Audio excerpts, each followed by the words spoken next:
Hey guys, welcome back to MTB Co. Nick again here, coming to you from my garage. Again, got my assistant Momo in the truck helping out. Today, I'm just doing a quick video about my new used bike. So, kind of like a new bike day for me. Just want to go over a bit about the bike, my experience with it so far, and yeah, give you guys just a little bit of an update on my new ride. So this is a 2019 YT Decoy Pro Race. It's a full carbon fiber frame. So in this video, I'm not going to be going over all the specs on the bike. I'll put a link in the description to the bike itself if you're interested in the details on that stuff. So mostly just a general overview of the bike. So this actually isn't my first e-mountain bike. The first one I bought was a cheaper hardtail hub-driven e-bike, which was a NCM Moscow Plus. So I did a quick little video on the Moscow, just going over my experience with it and what it's good for and what it's not, and I'll put that video up here if you're interested in that. So I had the Moscow e-bike first, and I really quickly realized I wanted to upgrade just because it was so limited on what kind of trails it could really do and just how much fun you could have on it. So after buying the Moscow, I pretty quickly started looking into a better bike to get. And with the stock levels on really all bikes, it's pretty much impossible to find anything in stock these days. So initially in my research, I found a bike. It was a Luna X1 Enduro is what the bike was called. So it's actually made in China. The frame is made in China. It's a full carbon bike, but it's sent to a company down in Southern California called Luna Cycles. And they take it and they tune it a bit and put their branding on it and do some other little customizations to it.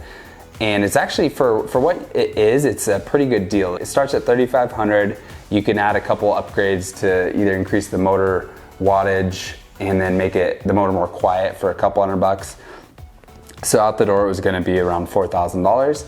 So I just held tight and waited for them to have more in stock. They notified me a couple weeks later that they were taking pre-orders for the next shipment, which was going to be supposedly in early August, and put in a pre-order for a large. Fast forward a couple months, it was mid-August and I still hadn't gotten the bike. So yeah, definitely getting antsy and tired of waiting for it. And then I started thinking about some of the possible downsides to the bike. So when it comes to e-bikes, there's three classes. Class 1 is pedal assist up to 20 miles per hour. So after 20 miles per hour, the motor does not assist you anymore. You can obviously pedal faster than that mechanically, but the motor will stop assisting you at 20. And then class 2 also assists you just up to 20 miles per hour, but then it has a throttle that can just power the motor. Class 3 assists up to 28 miles per hour. Most e-bikes, most of the standard name brand e-bikes are class 1 e-bikes. They don't have a throttle and they only assist at 20 miles per hour. And the Luna is technically not a class because it has no speed governor. So the motor on that doesn't actually stop assisting at a certain speed. It's mostly just limited by the gearing, which technically means it's not legal to ride on Colorado mountain biking trails that allow e-bikes. So it would be only allowed on really any trail or roadway that allows motor vehicles. So once I realized it probably wasn't the best idea to get the Luna for Colorado trails, I started looking into other bikes. And like I said, there's just not many bikes in stock right now. So my options were pretty limited. So I just happened to go to Pink Bike and put in my address and do a radius search, and this bike was the very first result. It was actually in Boulder, Colorado, so it's about an hour away from me. So I grabbed some money out of the ATM and took a drive over to Boulder and then saw the bike. And so he was asking $5,000 for the bike. New they are $7,000, so with tax it's $7,500 about. And it had 233 miles, I think, on it when I bought it. It does have a little bit of paint damage on the frame from, he said it was from putting it in a bike rack incorrectly. So I'll try and touch those up with some touch-up paint. But other than that, the bike was, basically brand new.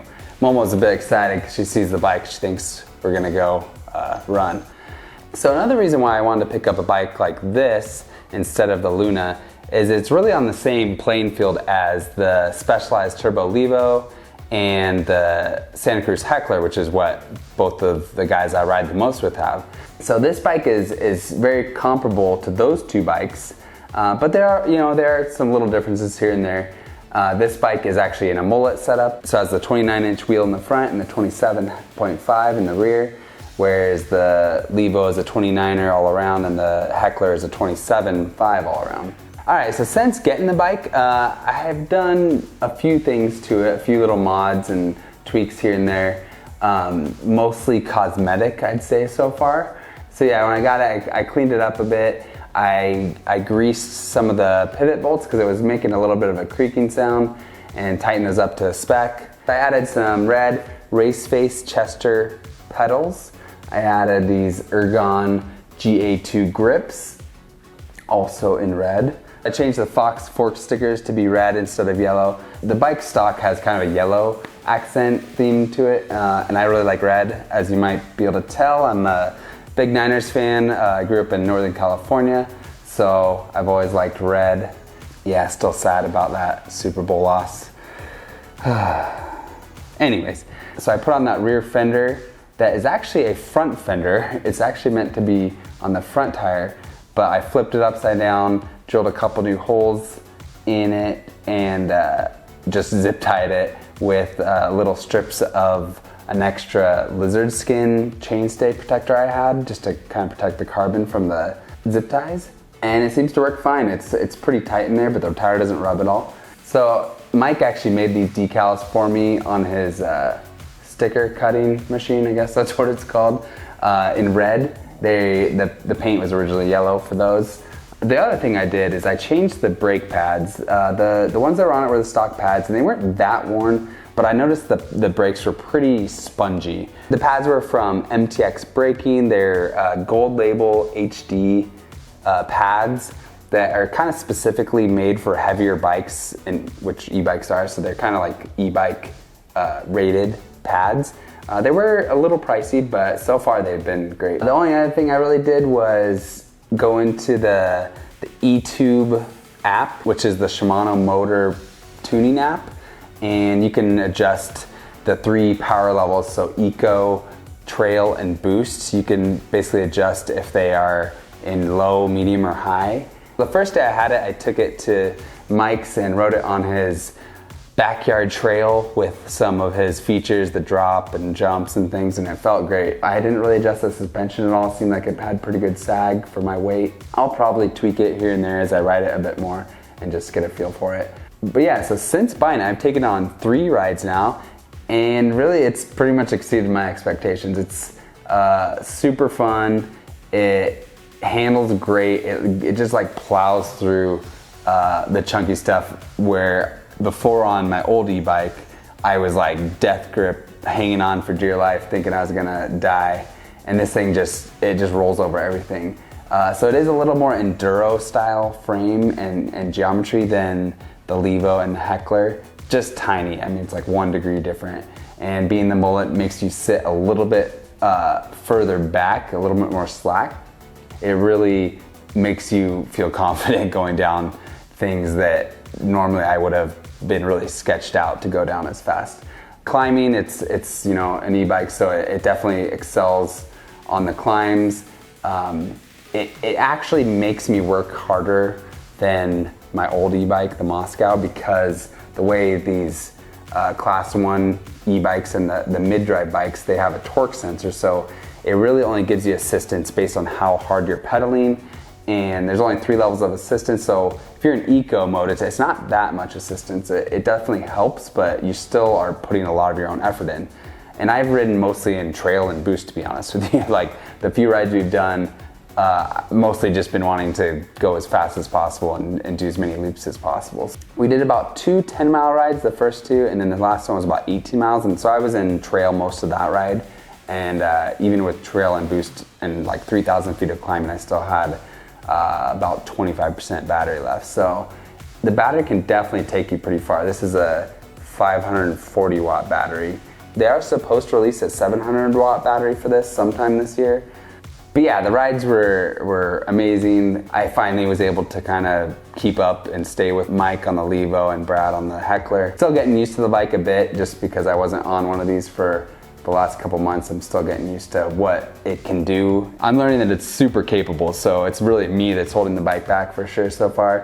And the fact that this is the highest end, at least in 2019, they offered spec-wise, there's not really much I would upgrade. I mean, it already has the Fox Factory 36 forks, it has the Fox Flow X2 rear shock that are both Kashima, the Kashima dropper. It's really pretty much has about as good of components as you could ask for on a bike, so I'll probably be mostly just replacing stuff as they wear out, not necessarily upgrading. It's definitely, like I said, it's so much bike for me as someone of my skill level, which is, you know, pretty much a beginner, that I'll be able to grow a lot with this bike.